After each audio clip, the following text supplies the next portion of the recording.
నామానికి స్తోత్రం కలుగునుగాక. ప్రభువునందు ప్రియమైనటువంటి దేవుని బిడ్డలకు ప్రభునామముల శుభములు కలుగునుగాక. ఈ దినము మన జీవాహారము 1 కొరింథీయులకు రాసిన పత్రిక 14వ అధ్యాయము 1వ వచనము. ప్రేమ కలిగి యుండుటకు ప్రయాసపడుడి. అపోస్తలుడైన పౌలు గారు కొరింథీ సంఘానికి వ్రాసినటువంటి పరిశుద్ధాత్మ దేవుడు ఆయన ద్వారా వ్రాయించిన మాట కొరింథీ సంఘానికి, ప్రేమ కలిగి ఉండుటకు ప్రయాసపడుడి.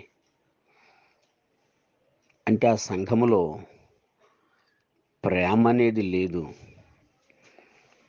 ప్రేమ కొరకు ఎవరు కూడా ప్రయాసపడతలేదు.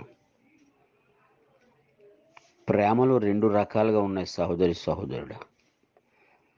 లోక ప్రేమ, దేవుని ప్రేమ. లోక ప్రేమ కొరకు చాలామంది బిడ్డలు ప్రయాసపడుతున్నారు, పరుగులు ఎత్తుతున్నారు, ఎంతో డబ్బును ఖర్చు పెడుతున్నారు. ఇబ్బందులు, ఇరుకులు, నిందలు, అవమానాలు, చివరికి మరణము కూడా తెచ్చుకుంటున్నారు. ఇది లోక ప్రేమ. కొద్ది కాలమే ఈ లోక ప్రేమ, ఈ శరీర ప్రేమ కొద్ది కాలమే నీకు సుఖాన్ని ఇస్తుంది, కానీ తర్వాత నిన్ను మరణానికి చేరుస్తుంది. కానీ దేవుని ప్రేమ ఇలాంటిది కాదండి. దేవుని ప్రేమ భూమి మీద జీవించినంతకాలము ప్రేమిస్తుంది. ఇక్కడ బ్రతుకు ముగిసిన తర్వాత ఆయన రాజ్యములో కూడా ప్రేమిస్తూనే ఉంటుంది. అంటే ఆయన ప్రేమకు అంతము లేదు, ఆరంభమే కానీ అంతము లేదు. అందుకని ఇర్మియా 33 అధ్యాయం 3వ వచనంలో అంటాడు, శాశ్వతమైన ప్రేమతో నేను నిన్ను ప్రేమించుచున్నాను. శాశ్వతమైన ప్రేమ. ఇంకా ఆ ప్రేమకు అంతు లేదండి, ఆరంభమే తప్ప అంతు లేదు. కానీ ఇలాంటి దేవుని యొక్క ప్రేమను, ఈ ప్రేమను పొందడానికి, ఇదే ప్రేమను, దేవుని ప్రేమను ఇతరులకు పంచడానికి ఎంతమంది ప్రయాసపడుతున్నారు? ఎంతమంది ఈ రోజుల్లో ఆలోచన చేస్తే చాలా తక్కువ. పౌలు గారు రోమిలకు రాసినటువంటి పత్రికలో 9వ అధ్యాయంలో ఒక చక్కని వాక్యం రాసించాడు. 3వ వచనంలో 2వ వచనం చూస్తే 2-3 వచనం, క్రీస్తునందు నిజమే చెప్పుచున్నాను, అబద్ధం ఆడట్లేదు. పరిశుద్ధాత్మయందు నా మనస్సాక్షి నాతో కూడా సాక్ష్యం ఇచ్చుచున్నది. సాధ్యమైన ఎడల దేహ సంబంధులైన నా సహోదరుల కొరకు నేను క్రీస్తు నుండి వేరే శాపగ్రస్తుడినై ఉండగోరుదును. దేహ సంబంధులైనటువంటి తన యొక్క జనాంగము, యూదా జనాంగము క్రీస్తులోనికి వస్తాను అంటే నేను వేరైపోతాను, వేరే శాపగ్రస్తుడిగా ఉంటాను.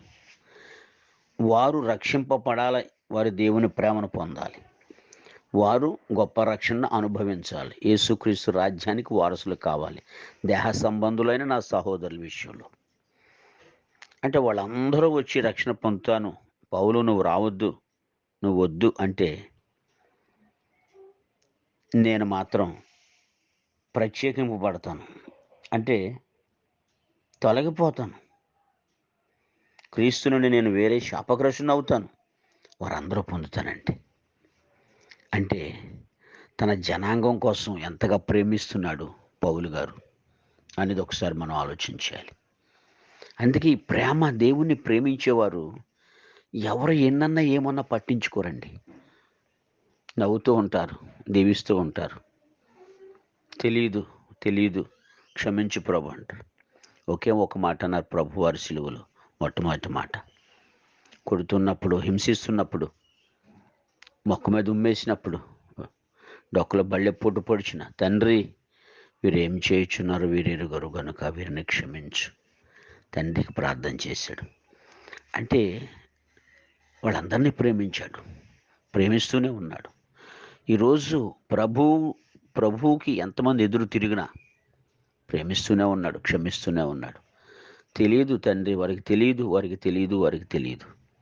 ఈరోజు ప్రభువులో ఉన్నటువంటి నీవు, నేను, మనము ఎవరన్నా ఏదన్నా యేసుక్రీస్తుని గురించి ఆయన వాక్యాన్ని గురించి, పరిశుద్ధ గ్రంథాన్ని గురించి ఎవరైనా ఏమన్నంటే వారి కొరకు మనం ప్రార్థన చేస్తాం, కానీ వారి మీదకి మనం దౌర్జన్యంగా వెళ్ళము. కారణం ఏంటంటే దేవుని ప్రేమ నీలో ఉంది, నాలో ఉంది, మనలో ఉంది.